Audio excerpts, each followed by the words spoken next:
जय हिंद। आप सभी को मेरा प्यार भरा नमस्कार।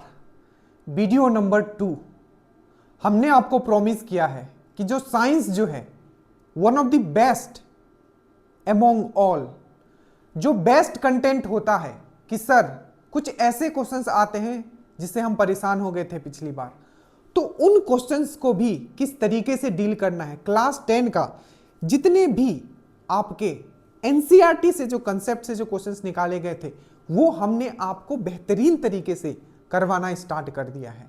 एक और चीज, हम सिर्फ इजी क्वेश्चंस को नहीं लेंगे, जो क्वेश्चंस टफ थे जिसको करने के बाद आपको लगा था सर ये कहां से आ गया, उस क्वेश्चंस को भी हम डील करेंगे। आप बिहार पुलिस देने वाले हो, मद्य निषेध देने वाले हो, स्टेनो एएसआई देने वाले हो, ऑपरेशन वाला, ठीक है, किसी भी एग्जाम को आप देने वाले हो, साइंस आपको ड्रीम डोज से करना है।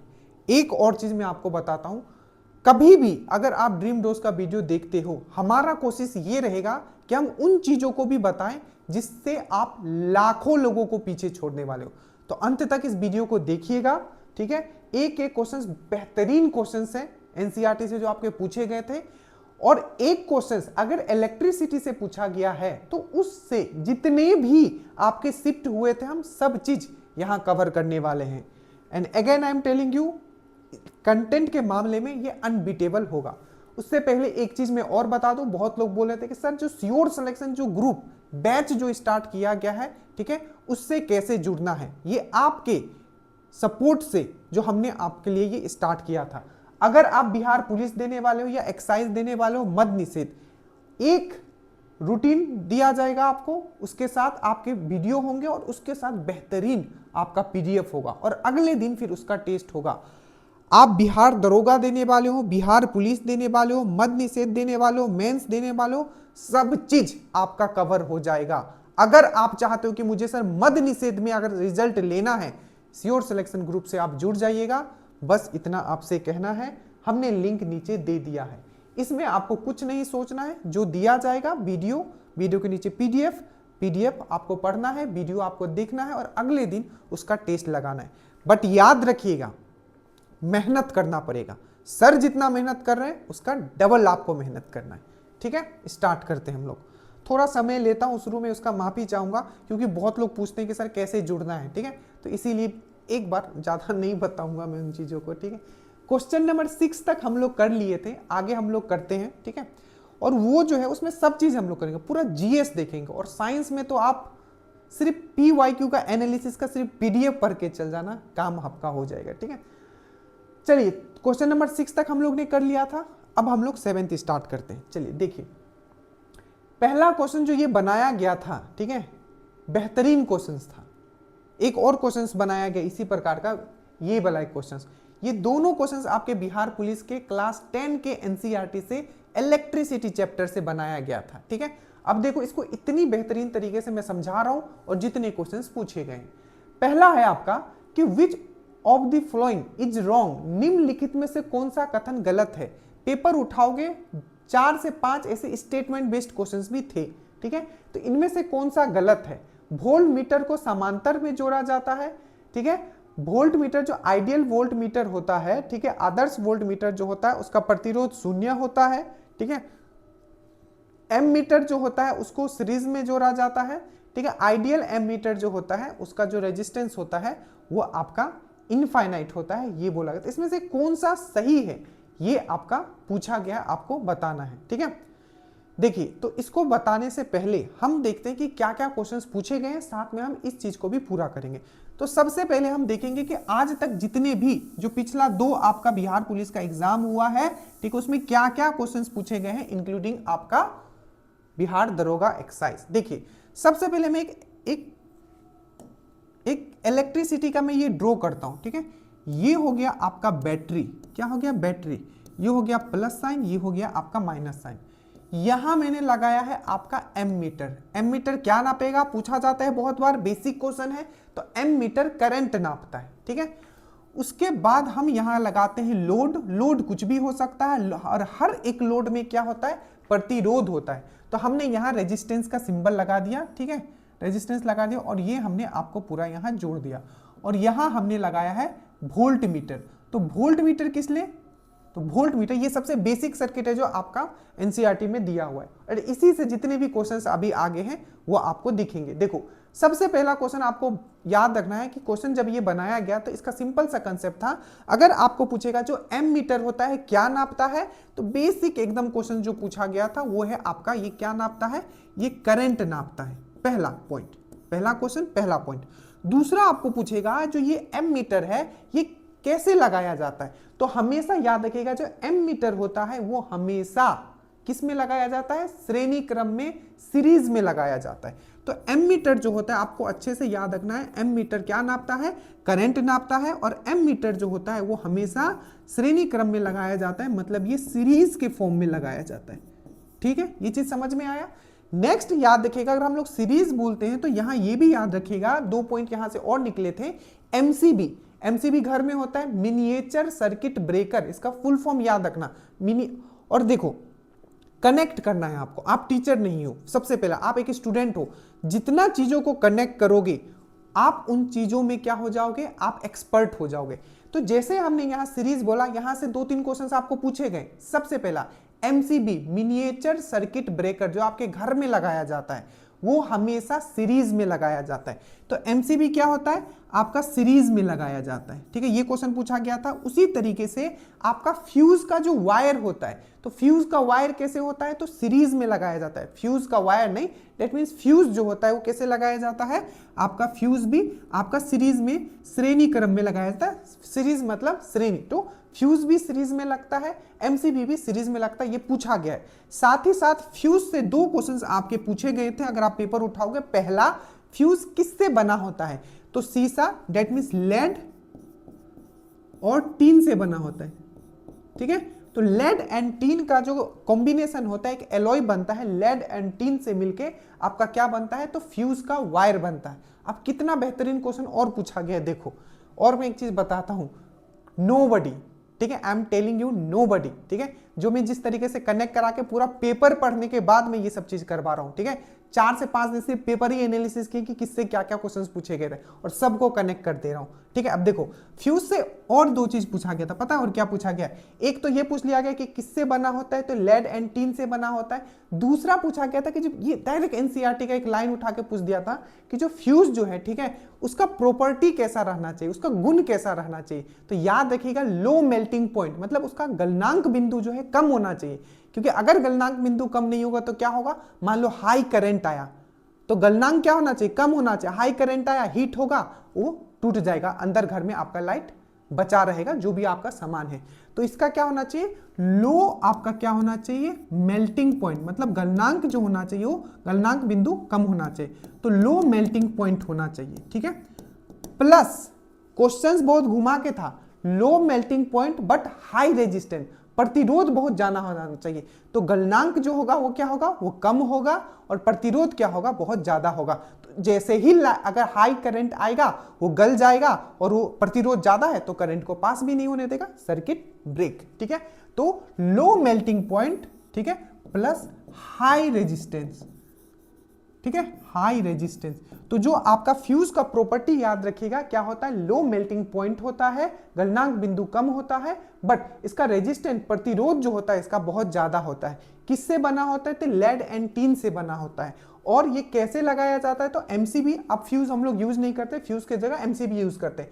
तो फ्यूज और एमसीबी जो होता है हमेशा हम लोग श्रेणी क्रम में, मतलब सीरीज में लगाते हैं। और याद रखिएगा एक और क्वेश्चन पूछा था, मैं बता रहा हूं ना, मतलब सब चीज हमने चीजों को देख लिया कि क्या क्या क्वेश्चन पूछा गया, सब यही कनेक्ट कर दे रहा हूं, देखिए एक सर्किट में।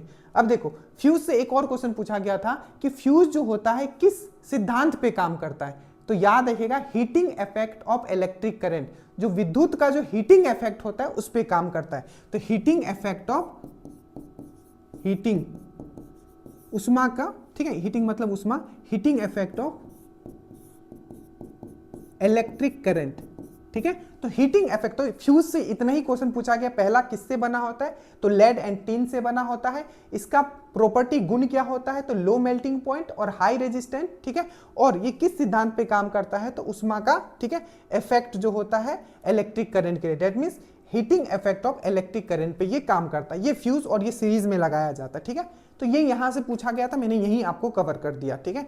अब यहां आइए, एमीटर का अगर हम लोग बात करते हैं तो अगर पूछे कि कोई आदर्श एमीटर है तो उसका रेजिस्टेंस कितना होगा, तो याद रखिएगा आदर्श जो होता है एमीटर, उसका जो रेजिस्टेंस होता है आपको याद रखना है, वो जो होता है वो 0 होता है। कितना होता है?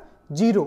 तो याद रखिएगा आइडियल मतलब आदर्श, आइडियल एमीटर का, अब मैं यहां समझा नहीं रहा हूं, ये सब मैं आपको क्लास में जो एनसीईआरटी का नोट्स दिया गया जब उसको एक्सप्लेन करूंगा तो सब वही समझा दूंगा, ठीक है। अभी बस क्वेश्चंस पे डील करते हैं जितने क्वेश्चंस आए हुए थे, ठीक है। आइडियल एमीटर का जो रेजिस्टेंस होता है वो कितना होता है, प्रतिरोध जो होता है वो कितना होता है, 0 होता है, ठीक है। ये चीज समझ में आया। उसके बाद हम लोग बात करते हैं वोल्ट मीटर। वोल्ट मीटर क्या चीज के लिए नापने के लिए यूज किया जाता है, तो वोल्टेज को नापने के लिए, ठीक है। दूसरा, वोल्ट मीटर हमेशा कैसे लगाया जाता है, तो ये देखो, ये क्या है, ये पैरेलल में है।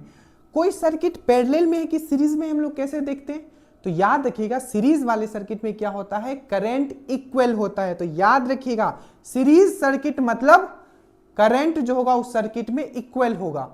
पैरेलल सर्किट मतलब उस सर्किट में क्या होगा, वोल्टेज इक्वल होगा। तो अगर मैं बोलूं सीरीज सर्किट, उसमें क्या इक्वल होगा, बोलो, करंट इक्वल होगा। अगर मैं बोलूं आपको कि पैरेलल सर्किट है, ठीक है, तो आप क्या बोलोगे, वोल्टेज इक्वल।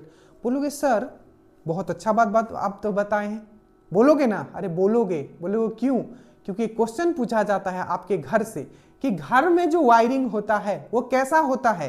तो ध्यान दीजिएगा, फ्यूज और एमसीबी जो है ये श्रेणी क्रम में लगाया जाता है, ठीक है। और कंफ्यूजन के लिए दे देगा आपको कि घर वाला जो वायरिंग होता है वो कैसा होता है, तो समांतर क्रम में। आप बोलोगे सर ये कैसे हम मान लें, वो इसलिए आप मानोगे कि घर में आपका लैपटॉप है, वॉशिंग मशीन है, चाहे आपका गीजर है, सब में जो वोल्टेज जो जाता है वो समान जाता है। याद रखिएगा समान जाता है, सब में क्या होता है, वोल्टेज समान जाता है। और करंट डिपेंड करता है कि वो कितना भारी आपका मशीन है, उस हिसाब से वो करंट खींचता है। याद रखिएगा हमारे घर में क्या होता है, वोल्टेज जो होता है समान होता है हर इंस्ट्रूमेंट में। और जो आपका पैरेलल सर्किट में होता है, पूरा घर का wiring parallel circuit, fuse series circuit, ठीक है। सीरीज मतलब श्रेणी और पैरेलल मतलब समांतर, ठीक है। तो ये जो होता है ये वोल्टेज को नापता है और ये हमेशा पैरेलल में होता है। पैरेलल सर्किट में मैंने अभी आपको बताया क्या होता है, तो इसमें वोल्टेज इक्वल होता है, वोल्टेज इक्वल होगा, ठीक है। और जो सीरीज जो होगा, सीरीज में क्या होगा, आपका करंट इक्वल होगा। ये जितने क्वेश्चंस पूछे गए ना उसी को मैं बता रहा हूं, ठीक है। इतना चीज आप समझ गए। अब जो वोल्ट मीटर होगा, अगर कोई आइडियल वोल्ट मीटर है, आदर्श वोल्ट मीटर है, तो उसका जो रेजिस्टेंस होगा, मतलब आइडियल वोल्ट मीटर का जो रेजिस्टेंस होगा, ठीक है, ये होगा आपका कितना होगा, तो ये इनफाइनाइट होगा। कितना होगा, बहुत ज्यादा, इनफाइनाइट होगा। और आइडियल एमीटर का रेजिस्टेंस कितना होगा, वो 0 होगा, ठीक है। ये चीज आपको समझ में आया। चलो एक बार इसमें और कुछ क्वेश्चंस पूछे गए बस इस सर्किट से, अभी हम लोग आएंगे, ठीक है। अब क्वेश्चंस पे आते हैं, इसमें से क्या बोला कि कौन सा गलत है, कौन सा गलत ही ये पूछा है ना, ठीक है। A voltmeter is connected in parallel, ये तो बिल्कुल सही है, वोल्ट मीटर कनेक्टेड पैरेलल में होता है, तो ये तो सही हो गया। Ideal volt meter is resistance is 0, ideal volt meter का क्या रेजिस्टेंस 0 होता है, आप बोलोगे नहीं ये तो गलत हो गया। Ammeter is connected in series, क्या ये सही है, बिल्कुल सही है, एमीटर तो सीरीज में ही होता है, ठीक है, ठीक है। उसके बाद पूछा कि ideal ammeter resistance is infinite, उल्टा कर दिया बस, तो ये गलत हो गया। क्यों, क्योंकि आइडियल एमीटर का जो रेजिस्टेंस होता है वो क्या होता है, आपका 0 होता है, ठीक है। आइडियल वोल्ट मीटर मतलब आदर्श एमीटर का प्रतिरोध क्या होता है, आपका 0 होता है। और आदर्श आपका वोल्ट मीटर का प्रतिरोध इनफाइनाइट होता है, तो ये जस्ट उल्टा लिखा हुआ है, तो ये दोनों जो है आपका गलत है। तो बी एंड डी जो हो जाएगा आपका यहाँ गलत हो जाएगा। इसी टाइप का आपका ASI जो है आपका ऑपरेशन वाला, उसमें भी इस टाइप के क्वेश्चंस रहेंगे। बस एक चीज है उसमें, क्योंकि वो आपका ग्रेजुएशन बेसिस पे है, तो रेजिस्टेंस के साथ कुछ कुछ यहाँ एक्स्ट्रा बना देगा, एक इंडक्टर सर्किट ला देगा और एक आपका एक इंडक्टर सर्किट ला देगा और कैपेसिटर सर्किट ला देगा, बस, ठीक है। तो ये चीज आप यहां से समझ गए, ये चीज बहुत अच्छी। अब देखो यहां से 2-3 क्वेश्चन और पूछा गया जो मैं आपको यही करवा देता हूं। सबसे पहला क्वेश्चन आपको याद रखना है कि I का रिलेशन पूछा था Q और T के साथ, मतलब करंट का जो रिलेशन होता है वो चार्ज के साथ क्या होता है ये पूछा था। तो याद रखा, करंट मतलब होता है I, इसका चार्ज मतलब Q, Q बाई टी। तो ये रिलेशन आप पक्का याद रखना, ये क्वेश्चन पूछा गया था कि I का रिलेशन जो होता है चार्ज के साथ क्या होता है, तो I है आप जो एम्पेयर में नापते हो, Q चार्ज का यूनिट क्या होता है, तो ये भी आपको अच्छे से याद रखना, कूलम, CUOLOMB, कूलम, ठीक है। तो I इक्वल टू होता है Q बाई टी, टी क्या है आपका टाइम जो कि सेकेंड में होता है, ठीक है। ये चीज आप याद रखोगे तो I equal to Q by T आपको याद रखना है। अब कुछ चीज याद रखो, जैसे कि रेजिस्टेंस, रेजिस्टेंस का यूनिट क्या होता है, ठीक है, प्रतिरोध का यूनिट क्या होता है, तो ओम होता है, ओम, ओम होता है आपको अच्छे से। और इसी सर्किट से एक आता है आपका ओम्स लॉ, ओम्स लॉ से भी क्वेश्चंस था अगर आपको पता है, ये भी आपका इलेक्ट्रिसिटी चैप्टर में क्लास 10 में, ओम्स लॉ। ओम्स लॉ क्या बोलता है, ठीक है, ओम्स लॉ बोलता है कि कोई भी ऐसा सर्किट, ठीक है, जिसमें क्या हो, टेम्परेचर हम कांस्टेंट रखते हैं, और भी चीजें हैं बट एटलीस्ट टेम्परेचर हम लोग कांस्टेंट रखते हैं, तो जो वोल्टेज हम लोग अप्लाई करेंगे डायरेक्टली प्रोपोर्शनल टू आई होगा। बट याद रखिएगा टेम्परेचर कांस्टेंट रहेगा और रेजिस्टेंस हम लोग कांस्टेंट मान के चलते हैं। तो भी जो आपका ओम्स लॉ है, इसी से आपका फॉर्मूला निकलता है, ये डायरेक्टली प्रोपोर्शनल, मतलब भी वोल्टेज जितना बढ़ाओगे सर्किट में, करंट भी आपका उतना ही बढ़ेगा, इसीलिए आता है V is directly proportional to I। और V प्रोपोर्शनल को अगर आप हटाओगे तो यहां IR आएगा। तो ओम्स लॉ का ये फॉर्मूला आप अच्छे से याद रखिएगा। अब इसमें कैसे क्वेश्चन पूछा था, ये V इक्वल टू IR है ना, बस इसको चेंज कर दिया था, कहीं V बाई आई दे दिया था, इक्वल टू R दे दिया था, कहीं I बाई R दे दिया था, मतलब अलग अलग पॉइंट बना के। तो आप ओम्स लॉ अच्छे से याद रखिएगा, V is directly proportional to I, V voltage है, I करंट है, डायरेक्टली प्रोपोर्शनल हटाओगे आपका रेजिस्टेंस प्रतिरोध आ जाएगा। और याद रखिएगा ऐसा सर्किट के लिए होता है जहां टेम्परेचर कांस्टेंट है और रेजिस्टेंस भी हम कांस्टेंट मान के चलते हैं, ठीक है, ये कंडीशन याद रखिएगा आप अच्छे से। ये हो गया। एक क्वेश्चन और पूछा गया था कि 1 एम्पेयर करंट के लिए कितना आपका इलेक्ट्रॉन जो है पर सेकेंड आपका फ्लो करना पड़ेगा। तो याद रखिएगा Q इक्वल टू चार्ज होता है, T इक्वल टू टाइम होता है। तो याद रखिएगा 1 एम्पेयर अगर हमको करंट फ्लो करना है तो 6.25 10 टू पावर 18 इलेक्ट्रॉन।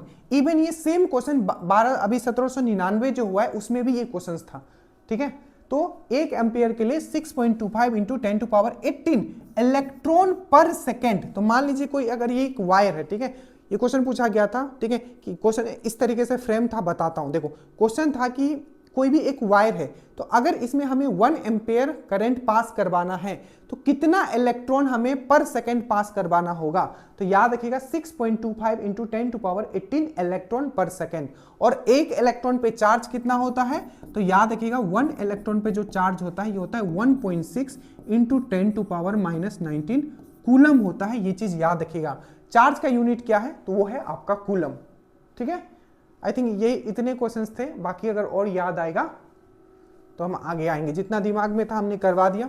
इलेक्ट्रिसिटी से ये और था, इलेक्ट्रिसिटी से फॉर्मूला बेस्ड, मतलब पावर पे हो गया, पावर का क्या क्या फॉर्मूला होता है, उस पे उन लोगों ने 4 स्टेटमेंट बना के अलग अलग दिया होता। तो फॉर्मूला वाला आएगा तो फॉर्मूला वाला भी कर लेंगे, ठीक है। तो इसका क्या था कि which of the following is wrong, तो बी और डी इसमें ही है, ठीक है। तो ये चीज क्या होता है, समझाते समझाते एक पिछला बार एक ऑप्शन ही छोड़ दिए थे, तो याद रखिएगा बी और डी जो हो जाएगा आपका गलत हो जाएगा। गलत ही पूछा है ना, निम्नलिखित में से कौन सा कथन गलत है, ठीक है, याद रखिएगा। अब ये जो क्वेश्चंस था देखो एक भी जो क्वेश्चंस कुछ जो पेपर जब लोग बाहर ये करके आए थे, मैंने अच्छे से उनसे ना मतलब बात करके, ऐसा नहीं कि बस बना दिया है, बहुत अच्छे से मैंने तभी क्वेश्चंस मैंने कलेक्ट करके ये सब रखा था। मुझे पता था आगे आएगा, तो क्वेश्चंस तो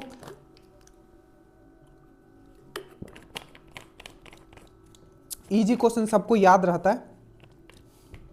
अब देखो ये कितना सुंदर कंसेप्ट है, सब आपके एनसीईआरटी का जो नोट्स दिया गया है, ठीक है, 5 से 7 पेज में पूरा क्लास 10 का आपका फिजिक्स का नोट है। देखो कितना सुंदर क्वेश्चन ये पूछा है। देखो जो देख रहे हैं मुझे, ठीक है, सबसे पहले आपसे एक सपोर्ट चाहिए। आज सब लोग, आपका क्या सपोर्ट है कि आज सब लोग अपने स्टेटस में क्या करोगे, आप ये वीडियो शेयर करोगे, ठीक है। हर वीडियो में एटलीस्ट 10,000 व्यूज तो जाना ही चाहिए। कल डाले था, अभी तक 8,500 हुआ एक दिन में। इस पे कम से कम आपका 10,000 हो जाना चाहिए, ठीक है। और मैं आपको प्रॉमिस करता हूं ऐसे ऐसे चीजों को मैं सिखाऊंगा, यहाँ कोई पेड में नहीं पढ़ के आता होगा, ठीक है। मैं सिर्फ यूट्यूब पे आपको इतना बेहतरीन चीजें बता रहा हूं। देखो कितना सुंदर क्वेश्चन है। यदि 2 प्रतिरोध R1 एंड R2, ठीक है, और देखो जो बेसिक फैक्ट्स होते हैं ना, जो डायरेक्ट क्वेश्चंस जो हैं, जैसे कि कोई डायरेक्ट क्वेश्चन आ गया तो डायरेक्ट क्वेश्चन मैंने डायरेक्टली कंप्लीट कर, जैसे पूछा था कि चार्ज का यूनिट क्या होता है, तो कूलम होता है, नहीं बताया मैंने। एक क्वेश्चन पूछ लिया था कि 1 एम्पियर पास करने के लिए कितना करंट चाहिए, तो 6.25 10 टू पावर 18, ठीक है, हो गया। बस ऐसे बेसिक क्वेश्चन था, ठीक है। एम मीटर वोल्ट मीटर से था। रेजिस्टेंस का यूनिट क्या है, ठीक है। वोल्ट मीटर कैसे लगाया जाता है, एम मीटर कैसे लगाया जाता है, इससे कम से कम 20 गो क्वेश्चन बस इतने में था। अब उसको 20 को छोटा छोटा करके कोई फायदा नहीं। देखो अब देखो कितना सुंदर क्वेश्चन है। यदि दो प्रतिरोध R1 एंड R2 पैरेलल में जोड़ा जाता हो तथा R1 जो है लेस देन R2 हो तो उनका समतुल्य प्रतिरोध क्या होगा। That means if two resistance R1 and R2 are connected in parallel where R1 is less than R2, ये 2 है, ठीक है, R1 is less than R2, then equivalent resistance क्या होगा। अब देखो ऑप्शन इस तरीके से सब लोग पढ़ के गए होंगे, R equal to R1 plus R2 और जो भी देखो, लेकिन उन्होंने आपका कंसेप्ट चेक कर लिया। हमेशा आप जो इसको मैं बता रहा हूं, अब देखो सबसे पहले दो रेजिस्टेंस अगर आपका सीरीज में है, ये क्या है आपका सीरीज में है, इसको मैं मानता हूं आपका R1, इसको मैं मानता हूं R2, समझ लो इसको, ठीक है, इससे क्वेश्चंस रहेंगे। अगर मैं इसको 1 मानता हूं, क्या लेगा R1 लेस है, और इसको मैं मानता हूं 2 मानता हूं, ठीक है, ये हो गया श्रेणी क्रम में, क्वेश्चन हमारा समांतर। तो इसका जो टोटल रेजिस्टेंस होगा या R इक्विवेलेंट होगा, हमेशा याद रखना जब भी कोई सीरीज में होता है तो क्या होता है, वो R1 प्लस R2 होता है। दैट मीन्स ये 1 प्लस 2 हो जाएगा और ये हो जाएगा टोटल 3। आपने क्या देखा, आपने ये देखा कि जब भी कोई सीरीज में होता है तो जो रेजिस्टेंस जो होता है वो डायरेक्टली ऐड हो जाता है, और जो फाइनल रेजिस्टेंस होता है वो रेजिस्टेंस जो गिवन रेजिस्टेंस है उसमें जो सबसे बड़ा है ये उससे भी बड़ा आ रहा है। यही चीज इस क्वेश्चन में बस पकड़ना था। मतलब जब भी कोई रेजिस्टेंस सीरीज में लगाया जाएगा, ठीक है, तो जो फाइनल रेजिस्टेंस आपको ऐड करके आएगा या इक्विवेलेंट रेजिस्टेंस जिसको बोलते हैं, वो रेजिस्टेंस किससे ज्यादा होगा, उससे ज्यादा होगा जो उस सीरीज में सबसे ज्यादा है।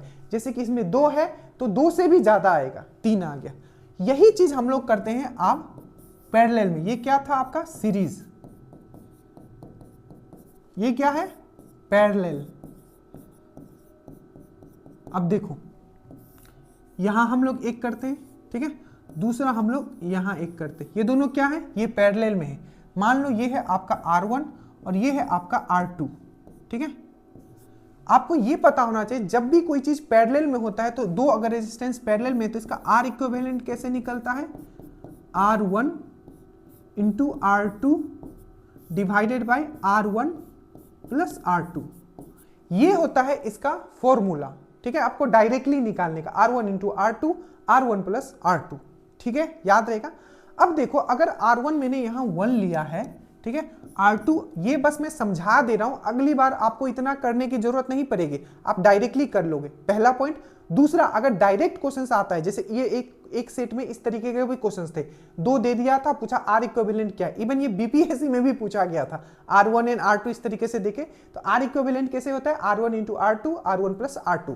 अब देखो अगर इसको हम लोग 1 मान लेते हैं, इसको अगर 2 मान लेते हैं, तो अगर इसको सॉल्व करते हो तो ये कितना आएगा, देखो 1 इंटू 2, ठीक है, डिवाइडेड बाय आपका 1 प्लस 3, 1 प्लस 2 3, तो ये 2/3 आ जाएगा। कितना आ जाएगा, 2/3।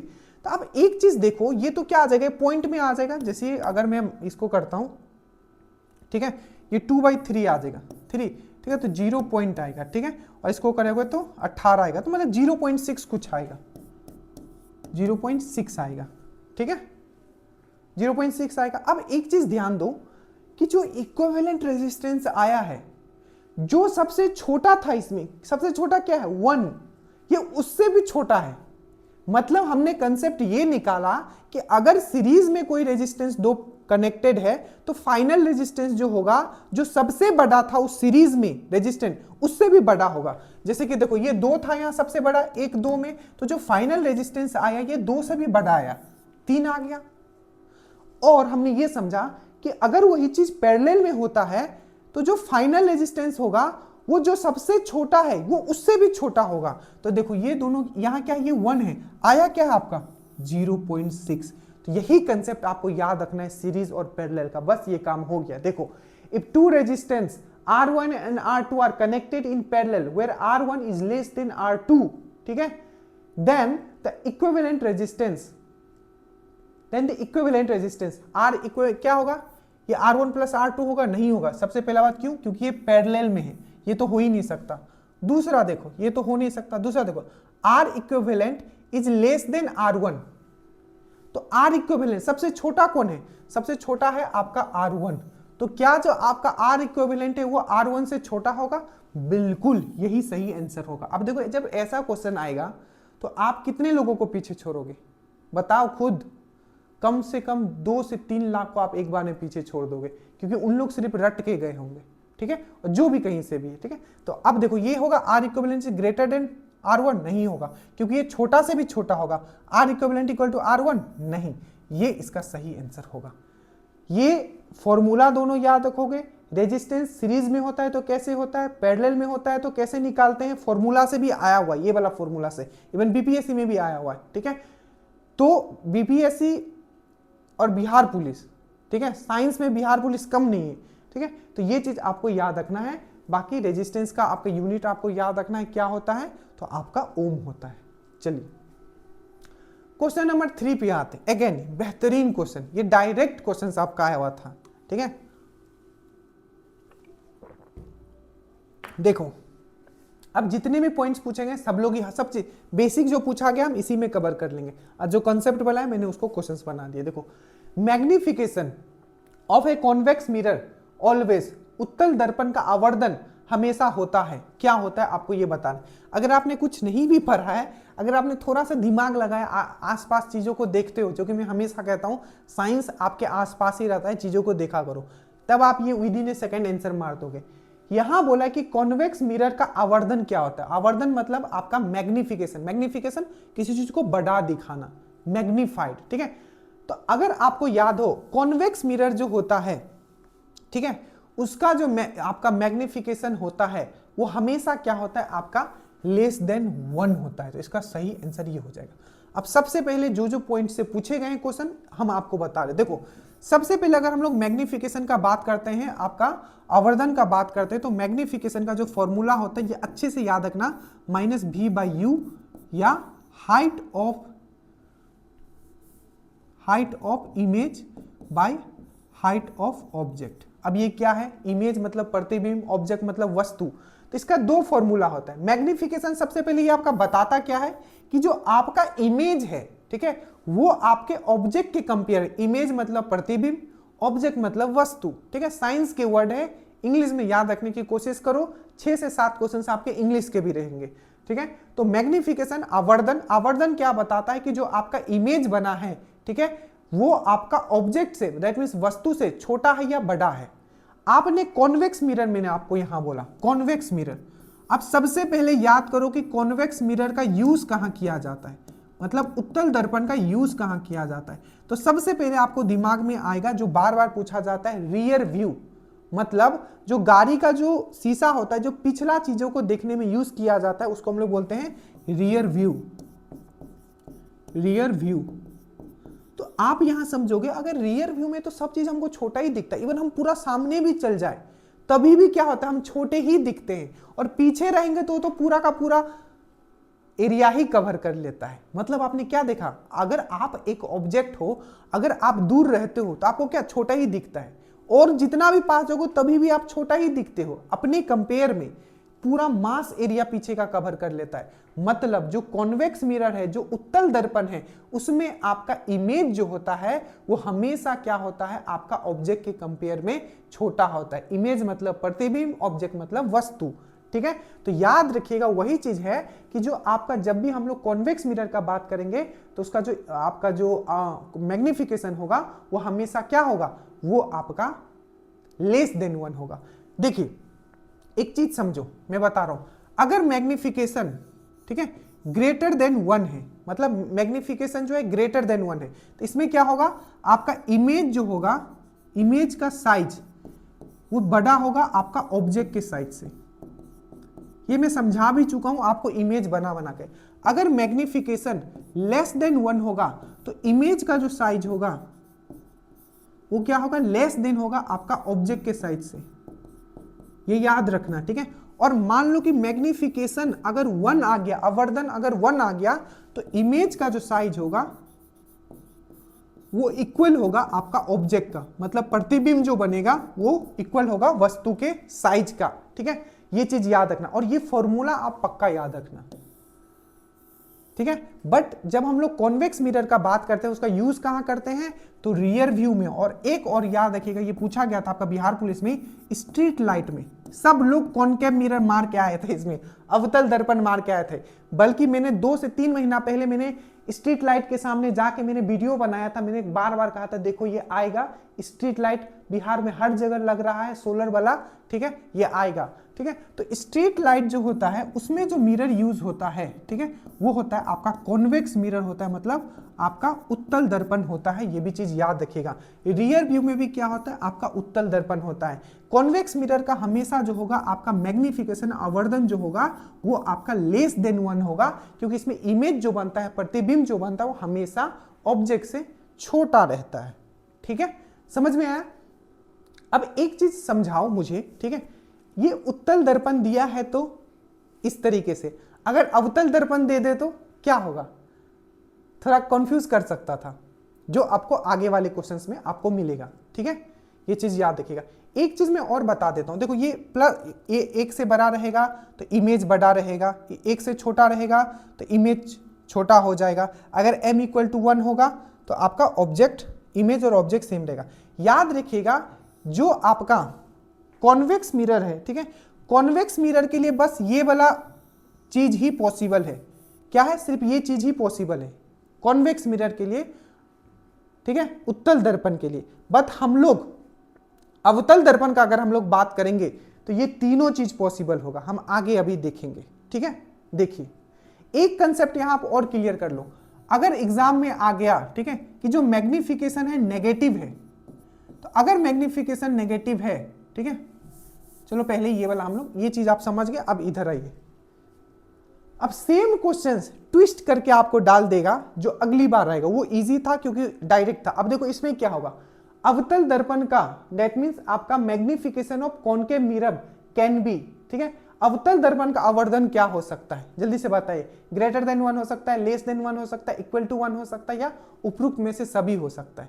इसका आप डायरेक्टली मारोगे, इससे पहले वाले वीडियो में मैंने आपको समझाया था, ठीक है। इसका क्या हो जाएगा, उपरोक्त सभी हो जाएगा। क्यों? क्योंकि हमने आपको समझाया था, क्या समझाया था, अगर ये अवतल दर्पण है, अवतल दर्पण है, अगर ये सेंटर ऑफ कर्वेचर है, ये अगर आपका फोकस है, ठीक है, तो अगर सेंटर ऑफ कर्वेचर से पीछे अगर ऑब्जेक्ट है, आपका वस्तु है, ठीक है, तो इमेज जो बनता है छोटा बनता है, 1 से छोटा बनेगा। इससे अगर पीछे रहा, ठीक है, तो मैग्निफिकेशन जो आपका आएगा वो कितना आएगा, लेस देन 1 आएगा, याद रखिएगा। अगर आपका एग्जैक्टली सेंटर ऑफ कर्वेचर पे रहेगा, तो मैंने आपको क्या बताया था, एक क्वेश्चन पूछा गया था आपके एग्जाम में बिहार पुलिस में, कि ऑब्जेक्ट को, वस्तु को हम लोग कहां रखेंगे ताकि उसका जो इमेज है, प्रतिबिंब जो है सेम साइज का हो, तो कहां रखेंगे, सेंटर ऑफ कर्वेचर पे।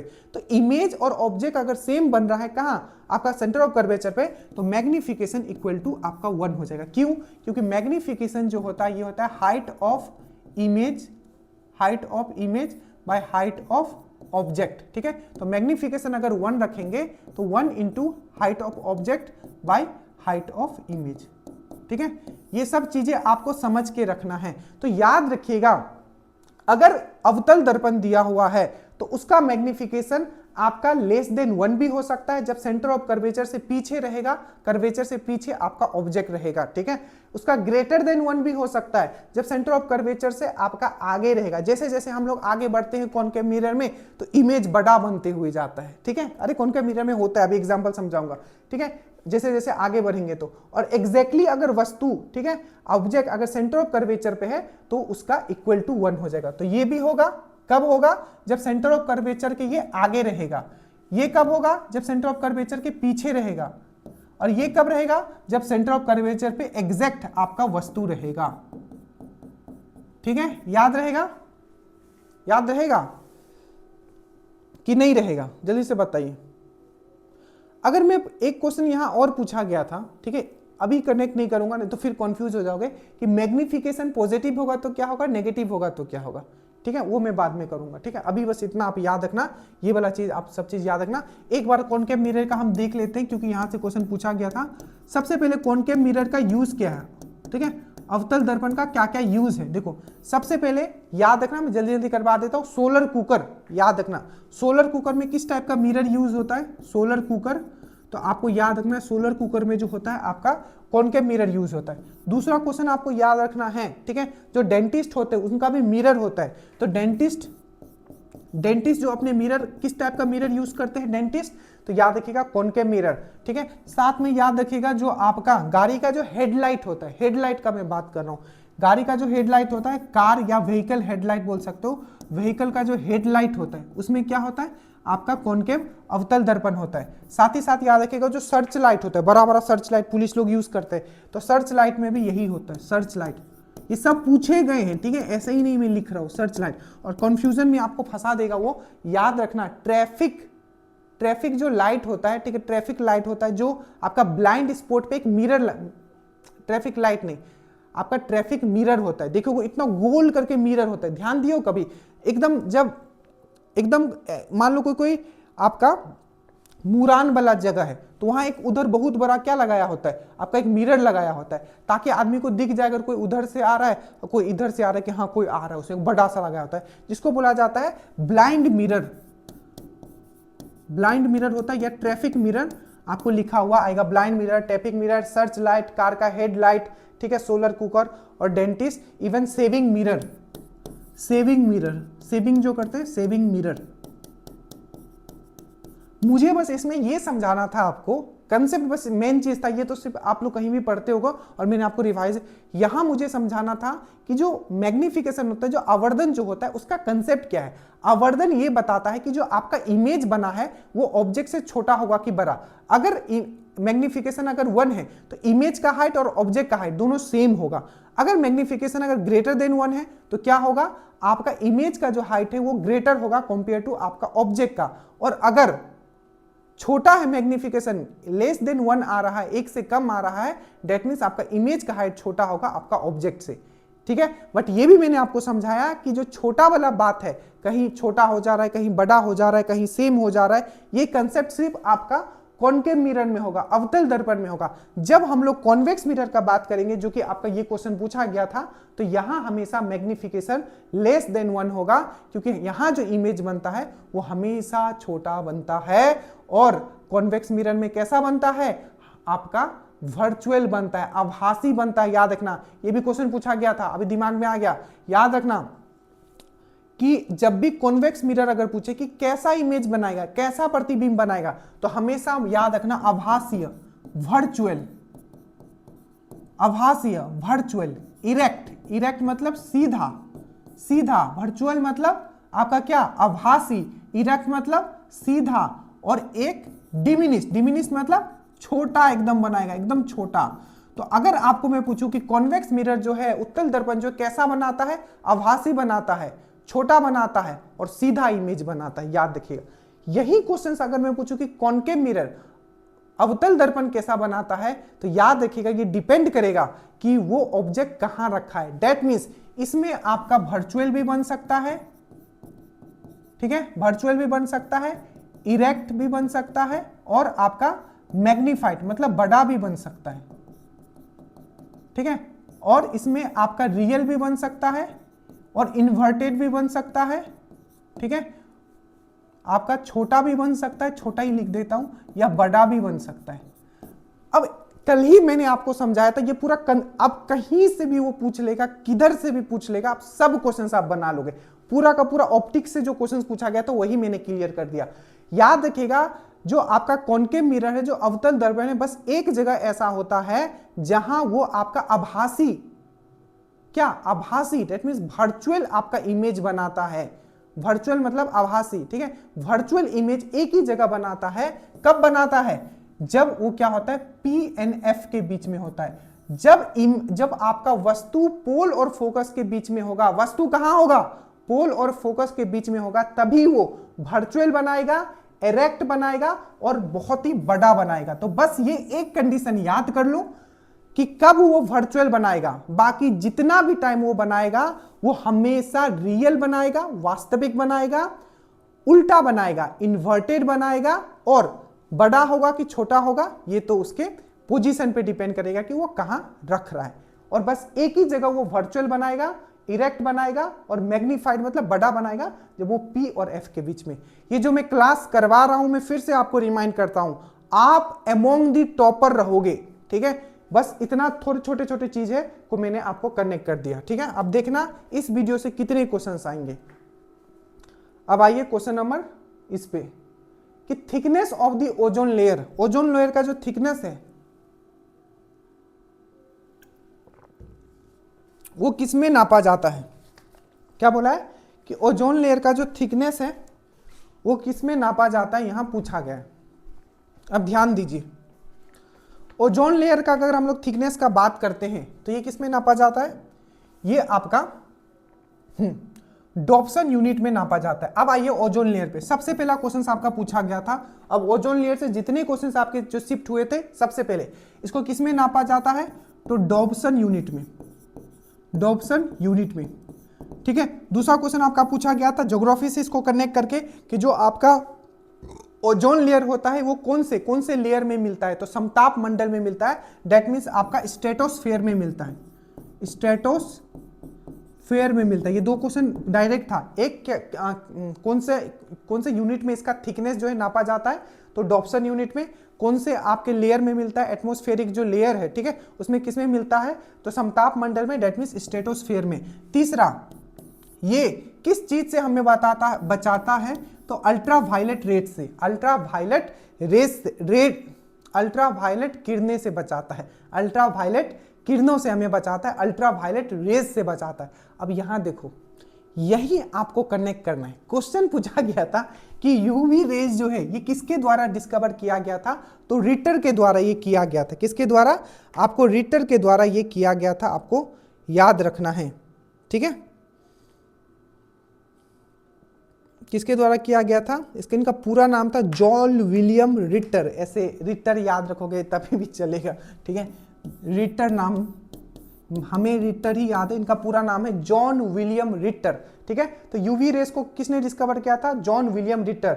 जो हमारा ओजोन लेयर है, ठीक है, ये कहाँ मिलता है, स्ट्रेटोस्फेयर में मिलता है। किससे बचाता है, यूवी रेस से बचाता है। अब याद करो, ये बार बार पूछा जाता है कि ओजोन लेयर संरक्षण दिवस, ओजोन लेयर संरक्षण दिवस हम लोग कब मनाते हैं, तो 16 सितंबर को मनाते हैं। एक क्वेश्चन पूछा जाता है कि मॉन्ट्रियल प्रोटोकॉल, मैंने क्या बोला, मॉन्ट्रियल प्रोटोकॉल किससे रिलेटेड है, तो जो याद रखना है, जो मॉन्ट्रियल प्रोटोकॉल है, मॉन्ट्रियल प्रोटोकॉल जो है, मॉन्ट्रियल प्रोटोकॉल किससे रिलेटेड है, तो ओजोन के संरक्षण से, ओजोन के रक्षा से संबंधित है। आपको याद रखना, मॉन्ट्रियल प्रोटोकॉल कब साइन किया गया था, तो याद रखिएगा 16 सितंबर 1987 में ये आपका साइन किया गया था बहुत सारे देशों के द्वारा। कहां, मॉन्ट्रियल कनाडा में किया गया था। इसीलिए 16 सितंबर को हम लोग क्या मनाते हैं, ओजोन संरक्षण दिवस हम लोग 16 सितंबर को मनाते हैं। मॉन्ट्रियल प्रोटोकॉल किससे रिलेटेड है, तो ओजोन के संरक्षण से रिलेटेड है। कब साइन हुआ था, 1987 में, बट ये प्रभावी कब हुआ था, 1989 में, याद रखिएगा,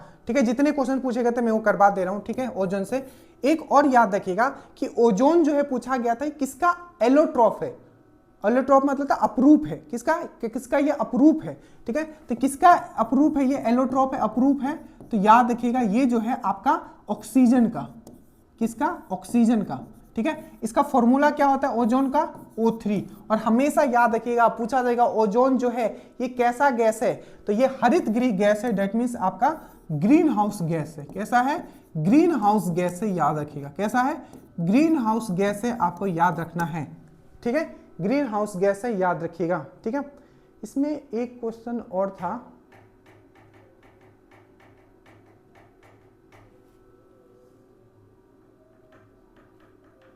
चलो कोई नहीं, चलो इतना अभी जितना दिमाग में है ये हो गया, ठीक है। तो ये सब आपको याद रखना है।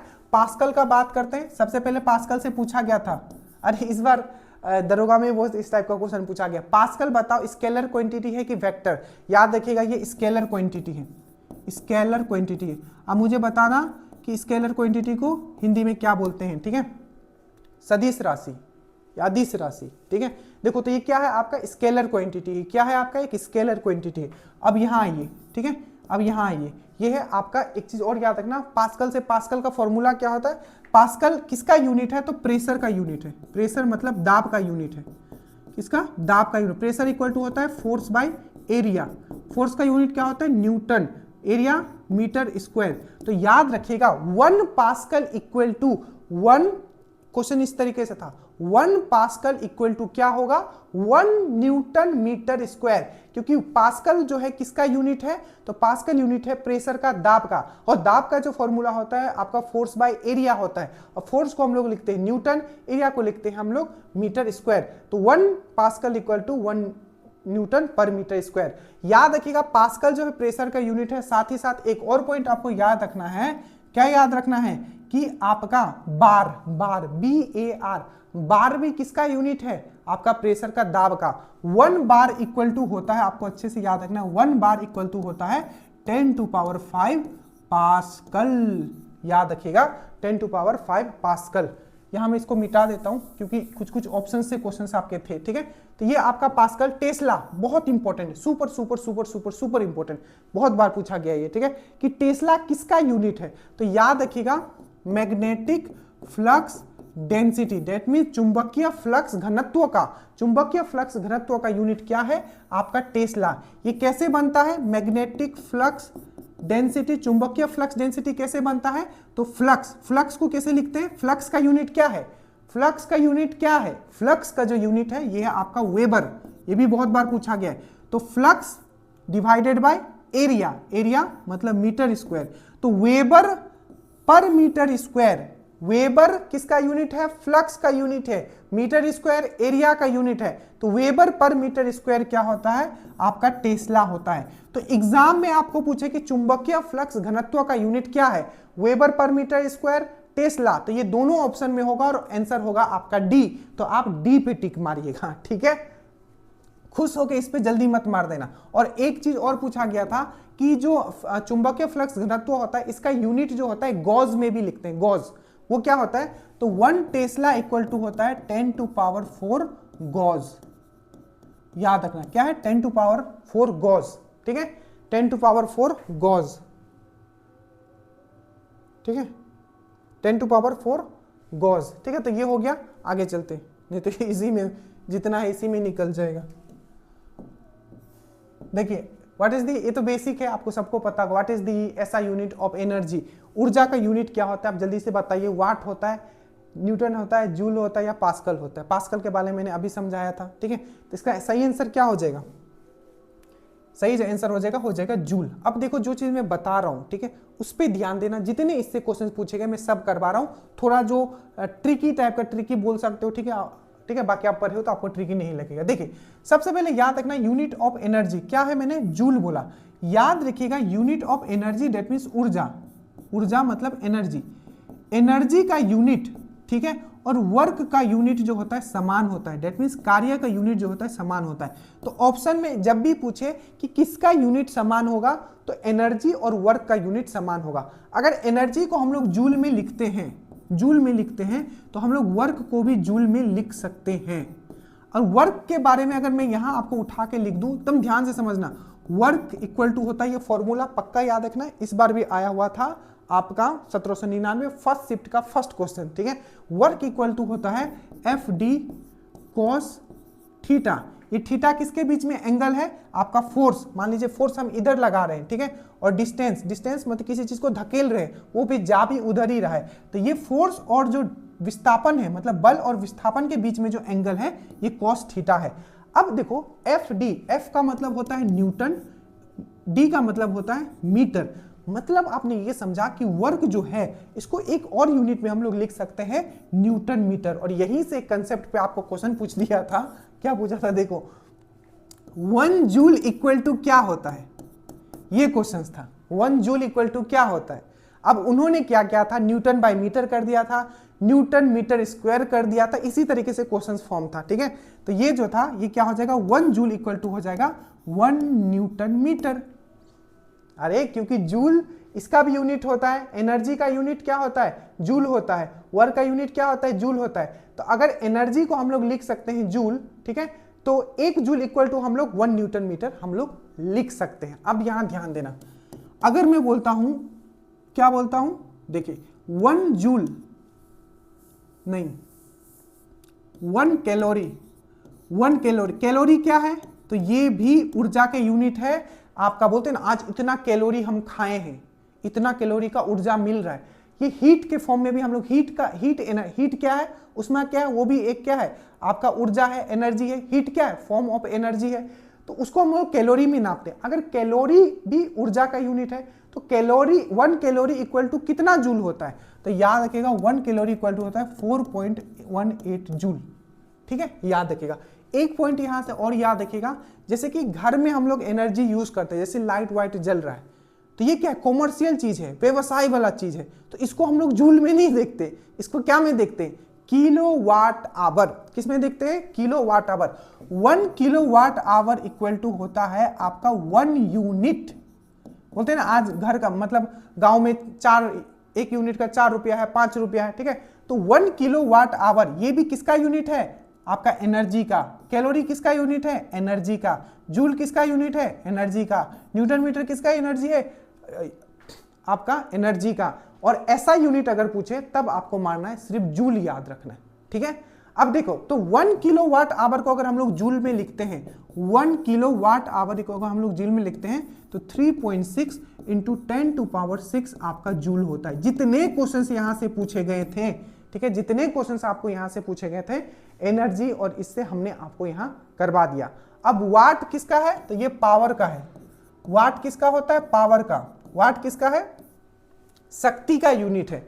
पावर का यूनिट क्या होता है, वाट होता है। न्यूटन किसका यूनिट है, तो ये फोर्स का, बल का यूनिट है आपका। ठीक है, जूल मैंने बता दिया। पास्कल किसका यूनिट है, तो आपका प्रेशर का या आपका दाब का यूनिट होता है। ठीक है, याद रहेगा ये सब चीज। ठीक है, एक क्वेश्चन मुझे बस यहां करवाना था, वो घर वाला दिया हुआ था कि इतना घंटा इतना चीज चलता है तो कितना यूनिट खपत करता है। ठीक है, चलो उसको कभी और करा लेंगे। ये फिजिक्स बोल रहा हूँ, ये आपका ज्योग्राफी का क्वेश्चन है, but again geography is a part of science, तो जो साइंस वाला चीजें होंगे ज्योग्राफी भी हम यहाँ इंक्लूड कर दिए। ठीक है, आप क्वेश्चन देखिए क्या है, ये तो खैर इजी क्वेश्चन है, बट इसको छोड़ के और बहुत सारे ऐसे क्वेश्चन थे जो आपको पूछा गया था, जो आपको याद होना चाहिए। ठीक है, अब देखो जितने भी हमारा जो ये सोलर सिस्टम है, ठीक है,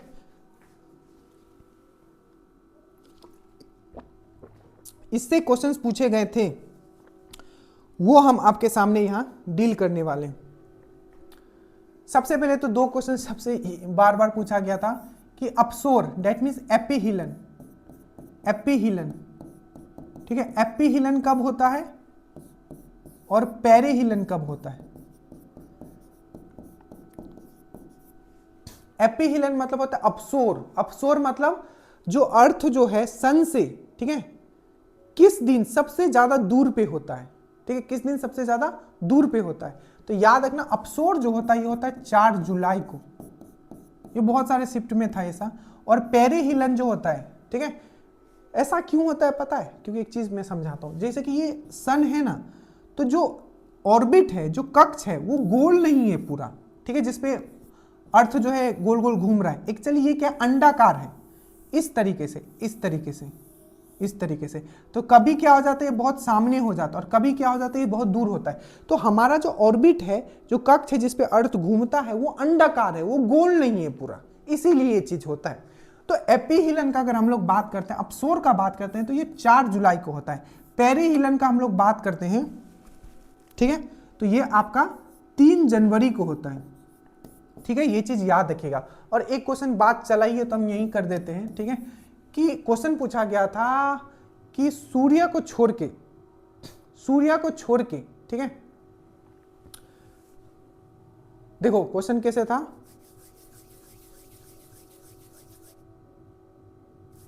सूर्य को छोड़ के सबसे सामने वाला, कुछ इस तरीके से क्वेश्चन था, मुझे याद नहीं आ रहा है। चलो इस पे आते हैं हम लोग। ठीक है, ये 2 पॉइंट आप याद रखना। यहां आते हैं, यहां है आपका कि which planet is known as, लाल ग्रह किसको बोला जाता है, तो ये सबको पता है, ये बोला जाता है मार्स से।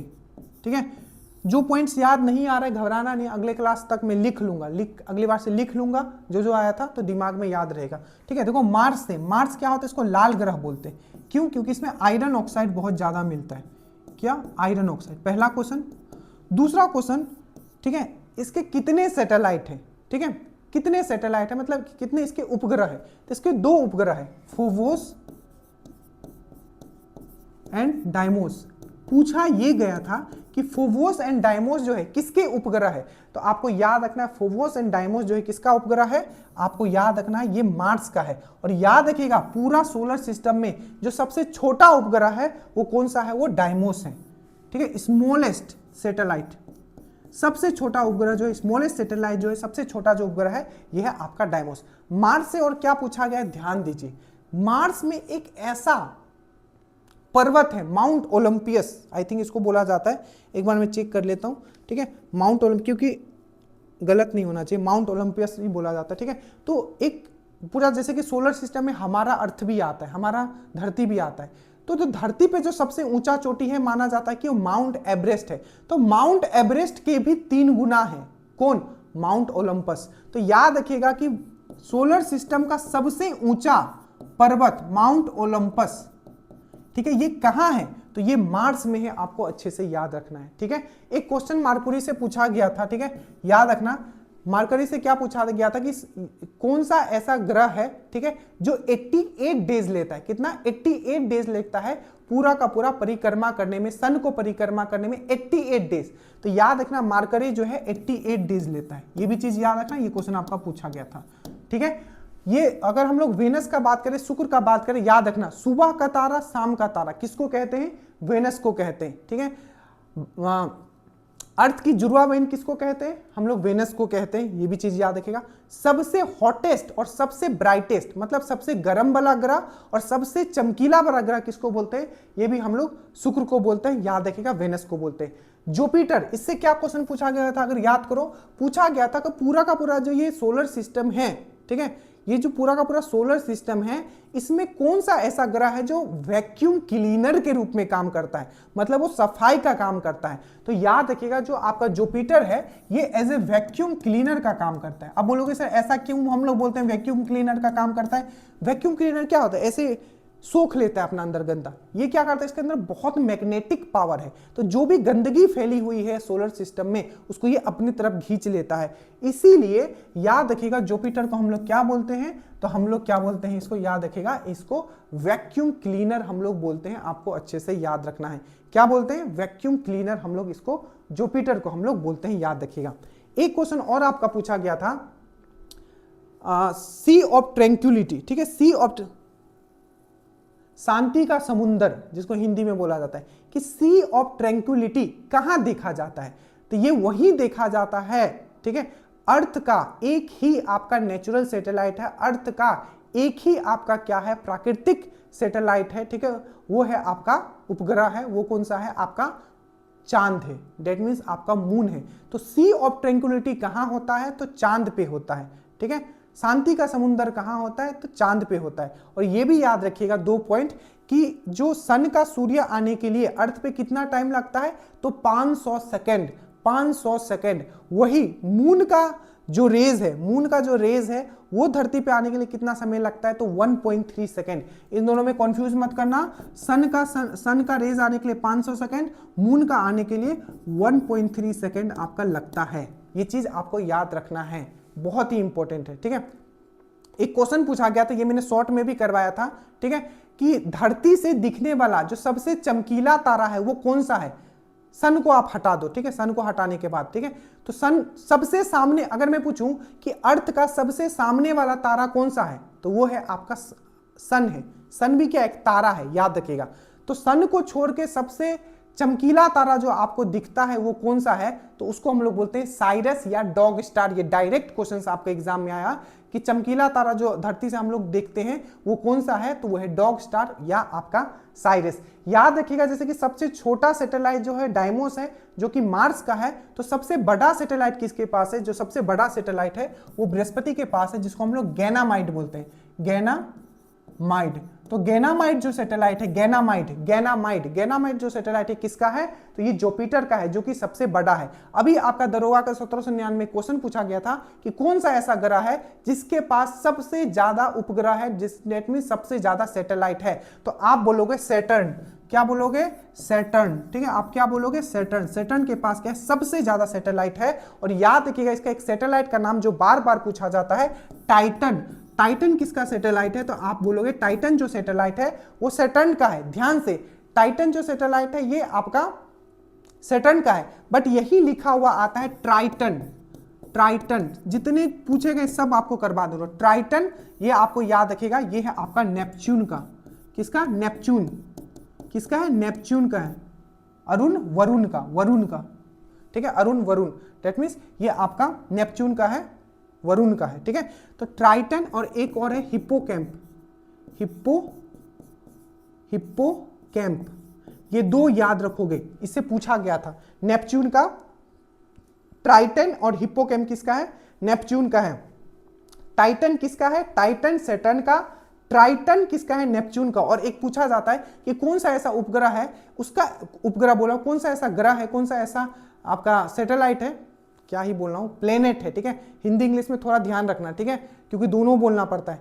उपग्रह मतलब होता है आपका सैटेलाइट, ग्रह मतलब होता है प्लेनेट। तो कौन सा ऐसा प्लेनेट है जिसका घनत्व इतना कम है कि अगर उसे पानी में भी रख देते हैं तो वो तैरने लगेगा? तो आपको याद रखना है वो कौन सा है, तो वो है आपका सैटर्न। सैटर्न का ये है। और याद रखिएगा क्वेश्चन पूछा गया तो बहुत बेहतरीन क्वेश्चन था कि सैटर्न का जो देखते हो रिंग होता है, तो दिखता हमें एक ही है। क्वेश्चन पूछा गया था कितना रिंग होता है उसमें सैटर्न का, शनि के चारों ओर। तो याद रखिएगा शनि के जो चारों ओर होता है 7 रिंग होता है। और इसको किसने डिस्कवर किया था? तो गैलीलियो गैलीली ने किया था। और सबसे ज्यादा सैटेलाइट किसके पास है? यह भी दरोगा में क्वेश्चन पूछा गया था, तो सैटर्न के पास ही सबसे ज्यादा सैटेलाइट है। आज इतना ही रखते हैं, ठीक है। और भी क्वेश्चन था, इवन जो मैंने आपको होमवर्क दिया था ये वाला में भी बहुत लोगों ने गलती किया थोड़ा सा ट्विस्ट करने से।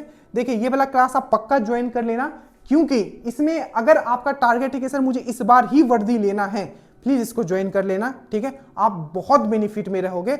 और अगर नीचे लिंक है इसको ज्वाइन करने का, बाकी मैं यहाँ लिख देता हूँ 7004534369। इस पे आप व्हाट्सएप भी कर लोगे तो वो आपको प्रोसेस बता देंगे। 7004534369 लिमिटेड चीज है, इसीलिए आपको पढ़ाया जाता है ताकि आप चीजों को अच्छे से रिप्रोड्यूस कर पाओ, ठीक है। चलिए बाकी हम लोग कल देखेंगे। बेहतरीन, देखो कितनी सुंदरता से मैंने एक्सप्लेन किया है। आपका बस इतना है कि आप इसे कंप्लीट कर लीजिएगा और मेरिट बना के मिलने आना है, बस इतना प्रॉमिस करना है कि सर ने मेहनत कर दिया है। So thank you so much. Study well, study hard. कैसा लगा जरूर बताइएगा। जय हिंद।